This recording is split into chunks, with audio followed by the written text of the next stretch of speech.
Una po sa lahat, gusto kong i-congratulate lahat ng ating awardees, especially yung ating platinum, si Marvin Pavis, lahat ng gold, silver, executive directors, mobile stockists, mega stockists, congratulations po sa inyo lahat.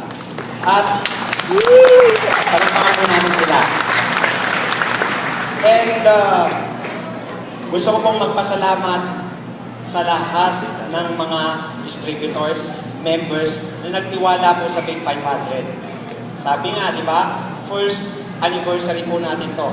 So marami pa pong taon ang pupuntahan ng Big 500. Of course, nagpapasalamat ako sa kasama ko, mga directors ng Big 500, si Mr. Joey Marcelo,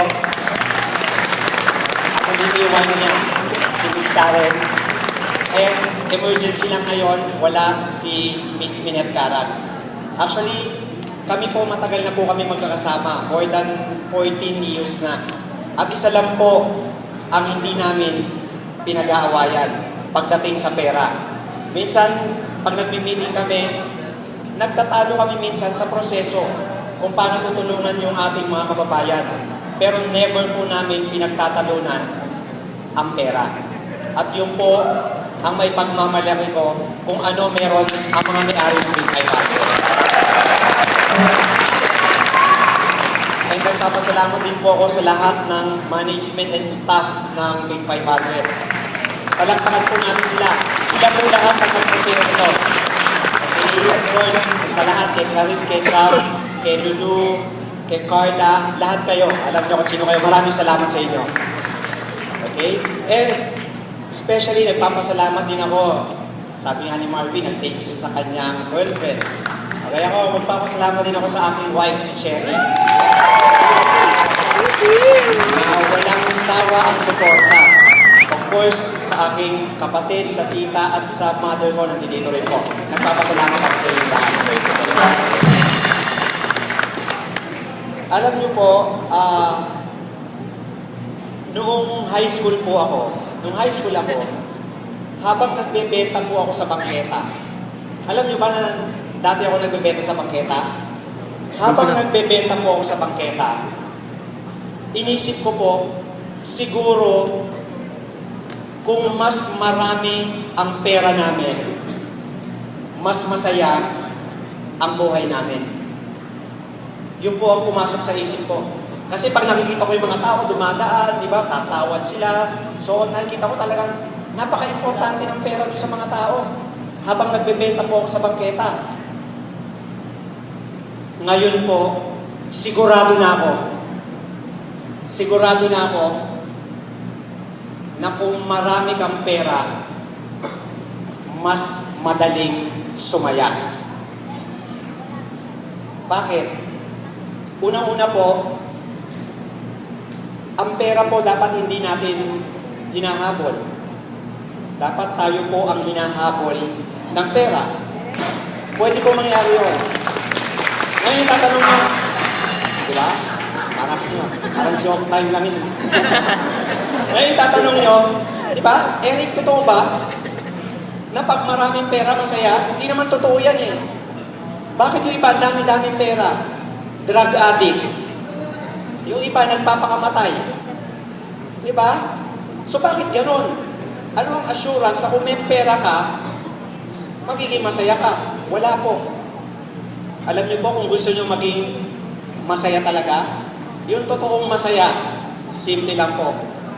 Gusto mong makuha ang totoong happiness, be grateful.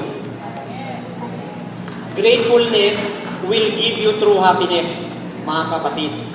Kailangan po natin maging grateful. And the first step to become financially free, be grateful. Magpasalamat po tayo sa lahat ng bagay. Di ba, nakasulat nga sa Bible, give thanks in everything, not for everything.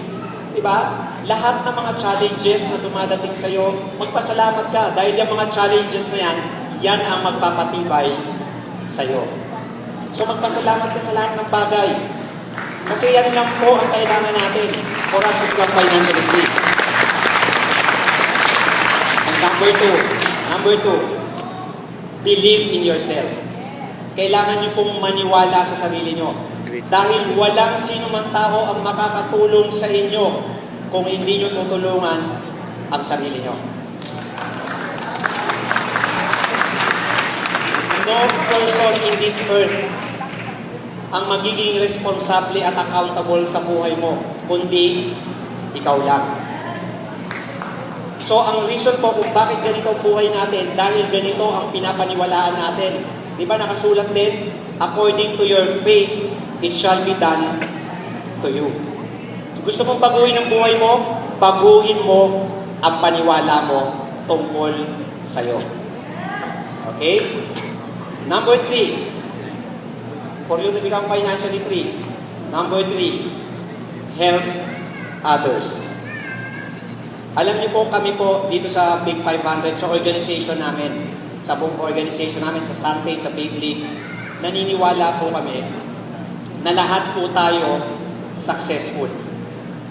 Lahat tayo successful na.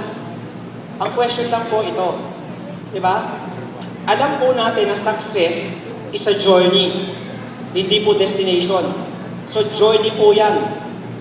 Ang question po ito ang tanong natin. Kung journey yan, are you willing to pay the price for the journey of success? Yes. Kasi nasa yun yung success eh. Alam niyo po, marami pong definition ng success. Sobrang dami. Yung iba nga, pag sinabi mo success, hindi nila alam eh. Diba? Ang alam nila, gusto ko yumaman. Ayun ba yung success? Sa akin po, personally, simple lang po ang definition ng success. Diba? Good health. Hindi lang po pagkita ng pera o hindi lang po material wealth, pero kasama yon. Nandiyan po yung good health, good relationships, nandito po yung passionate ka sa ginagawa mo. Alam mo ba, pag gusto mo yung ginagawa mo, successful ka na. Nandyan po yung fulfillment. Pwedeng wala kang achievement, pero fulfilled ka sa ginagawa mo. Nandyan po yung peace of mind. Yung may peace of mind ka, nakakatulog ka ng maimbig. Nandyan po yung creative freedom. Ano ba yung creative freedom? Sa organisasyon po namin, hindi po kami naniniwala sa thinking outside the box. Hindi po kami naniniwala Thinking doon. without the box. Alam niyo kung anong pinapaniwalaan namin? Thinking with no box. Kaya nga breaking all limits eh. Kaya nga naniniwala po kami sa creation, hindi po sa competition. At ang pinaka-importante po sa lahat, ang success po is helping others. Mga kapatid, yung success, may kanya-kanya tayong definition or may kanya-kanya tayong paliwanag or idea about success. Pero sa akin po, simple lang. Yung success without helping others, for me, it's meaningless. Walang katuturan. So kung successful ka, dapat yung ibang tao natutulungan mo. Dahil doon, hindi ka mag-iisa at hindi ka malulungkot at hindi ka titigil sa journey for success. Okay? So tatlo lang po yan. Number 1, ano yung number 1? Be grateful. Number 2, believe in yourself. And number 3, ano yung number 3? Help others. Yun lang pong tatlo. And I believe it's a matter of time you will be blazing to financial freedom. Happy first anniversary. Thank you and God bless us all.